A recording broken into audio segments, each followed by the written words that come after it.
அனைவருக்கும் வணக்கம். தற்காப்பு கலை என்றால் என்ன, தற்காப்பு கலை எப்படி உருவாச்சு அப்படிங்கிறத இன்னைக்கான உரையாடல் பகுதியில் தெரிஞ்சுக்கலாம். நாம் எல்லாருக்குமே தெரியும், தற்காப்பு அப்படிங்கிற வார்த்தைக்கு தன்னைத்தானே மற்றவர் தயவு இல்லாமல் பாதுகாத்தல் அப்படின்னு பொருள். அது இயற்கையிடம் இருந்தோ எதிரிடம் இருந்தோ விலங்கிடம் இருந்தோ தன்னைத்தானே பாதுகாத்துக்கிறதுக்கு தற்காப்பு அப்படின்னு பேர். தற்காப்பு கலை அப்படிங்கிறதுக்கு ஒரு முறைப்படுத்தப்பட்ட முன்னேற்பாடுகளுடன் கூடிய வரைமுறைப்படுத்தப்பட்ட பாதுகாப்பு வடிவம் அப்படின்னு சொல்லலாம். அதாவது இனி நடக்க போகிற விஷயங்களுக்காக தன்னைத்தானே தயார்படுத்திக்கிறது. அது போட்டியாக இருக்கலாம், இல்லை சண்டையாக இருக்கலாம். இனி நடக்க போகிற விஷயத்துக்காக தன்னைத்தானே தயார்படுத்திக்கிறதுக்கு தற்காப்பு கலை அப்படின்னு பேர். நெருப்பை பார்த்தா ஓடுறதும் வெள்ளம் வந்தால் உயரமான இடத்துல போய் இருக்கிறதும் மனுஷன்ட்டே இருக்கிற இயல்பான தற்காப்பு குணம். ஆரம்ப காலத்தில் காடுகளில் வாழ்ந்த மனுஷன் மரப்பொந்துகள்லையும் குகைக்குள்ளேயும் மறைஞ்சிருந்து தன்னைத்தானே தற்காத்துக்கிட்டான்.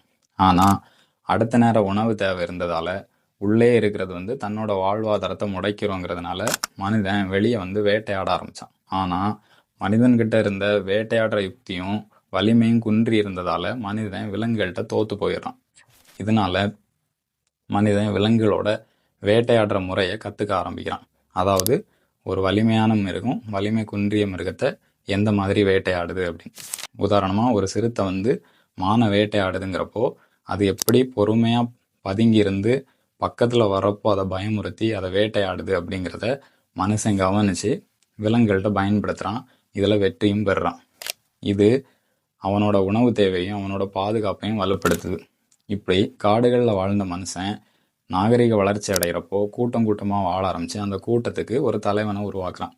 இதில் யார் தலைவங்கிற போட்டி மூழ்கிறப்போ சண்டை உருவாகி விலங்குகளை மட்டுமே வேட்டையாடின மனுஷன் தனக்கு தானே அடிச்சுக்க ஆரம்பிக்கிறான். இதில் தோத்தவங்களும் ஜெயித்தவங்களும் தன்னோட பாதுகாப்பை வலுப்படுத்தவும் நான் யாருங்கிற தனித்துவத்தை காட்டவும் சில கட்டமைப்புகளை உருவாக்குறான். இப்படி தான் மனுஷன் தற்காப்பு கலை அப்படிங்கிறதுல தன்னோட முதல் காலடி தடத்தை பதிக்கிறான்.